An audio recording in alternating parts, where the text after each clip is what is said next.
79వ స్వాతంత్ర్య దినోత్సవ వేడుకలు కర్నూలు నగరంలో ఘనంగా నిర్వహించారు. పోలీసు పెరేడ్ మైదానంలో రాష్ట్ర మంత్రి టీజీ భరత్ జాతీయ జెండాను ఆవిష్కరించారు.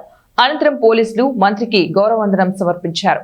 రాష్ట్రంలో కర్నూలు జిల్లాలో జరిగిన అభివృద్ధిని మంత్రి వివరించారు.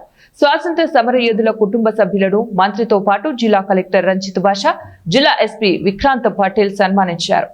అనంతరం విద్యార్థిని దేశభక్తి గురించి మాట్లాడిన మాటలు పలువురిని కూడా ఆకట్టుకున్నాయి. The people of Andhra Pradesh have shown their trust and confidence by giving the NDA government a landslide victory.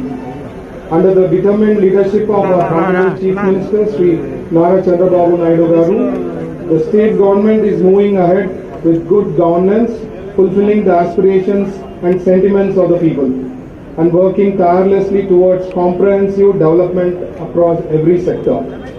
The India government is working towards the development of the state. నా పేరు షేక్ నబిలా ఫాతిమా. నేను 4వ తరగతిలో చదువుతున్నాను. ఈ రోజు మన దేశానికి చాలా ముఖ్యమైన రోజు. ప్రతి సంవత్సరం ఆగస్టు 15వ తేదీ మనం ఈ పండుగను జరుపుకుంటాం.